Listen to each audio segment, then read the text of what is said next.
Moody's International Rating Agency has downgraded Russia's sovereign credit rating from junk B3 to pre-default CA with a negative outlook. This is reported on the agency's website. The downgrade is due to serious concerns about Russia's readiness and ability to repay its debt obligations on government bonds under sanctions, Moody's reported. The ruble fell to 77 rubles per dollar in international trading on Thursday after news of a possible US embargo on Russian oil and gas supplies. Bloomberg writes about this, drawing attention to the statement by US Secretary of State Antony Blinken about working with allies to impose an embargo.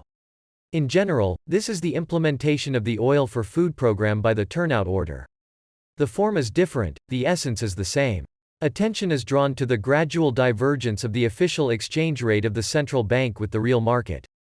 The difference is already almost 30%, which indicates the inevitable appearance of a black market. So far, the total embargo is limited by the need to introduce additional volumes of oil to the market in order to compensate for the inevitable loss of Russian volumes during the embargo. It's not a quick thing, but it's already clear in which directions it will be implemented. Sanctions are being lifted from Iran, which may be about to happen. This is about 1.5 to 2 million barrels per day. Negotiations are underway with Saudi Arabia to exit or adjust the OPEC Plus agreement by the Turnout Order. This is about the same amount. There are already open talks about lifting sanctions and bans on Venezuelan oil, and the Caracas drug cartel will not think for a second about showing solidarity with the fraternal gangster regime in Moscow. According to estimates, additional oil will appear by the summer, which means that the embargo becomes a reality. Gas is more difficult, but the 10 points of the program adopted by the EU do not cause doubts. The Europeans are ready to pay any money, but to reduce the consumption of Russian gas by 50 billion cubic meters per year by the end of this year. The states believe that this is too modest, and therefore they will demand that the Allies act harder. It will be problematic to deploy flows to China. The infrastructure is too weak. China already exports everything within the limits of the available capacity. It is impossible to reorient the dropped export volumes to domestic consumption. There is simply no such industry, and the cost of building processing only the dropped volumes of gas is measured in hundreds of billions of dollars.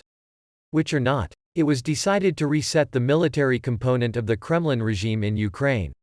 And it doesn't matter anymore. The Russian army will defeat the Ukrainian nationalists, or very much the opposite. The important thing is that there will be no winners here. There will be nothing to rearm the army after the non-war, and there is nowhere. The analogy with Iraq and the First Gulf War is becoming more complete. While propaganda inside the country cheerfully reports that sanctions are good for us, and good China will help us, but the question is, why does China need this? No one asks. At least because the answer to it is very transparent. There is no need. Just because China is completely uninterested in developing anything in Russia, it has not been particularly interested in such projects until today. Now he certainly doesn't need it for nothing. The Russian market, already microscopic, will become quite minuscule after the introduction of sanctions, and therefore it will not cause any special interest among Chinese partners. Yes, the Chinese will gladly replace Western goods with their own, but the problem is that a sharp drop in the standard of living of the Russian population will also sharply reduce consumption. And what is China's interest here?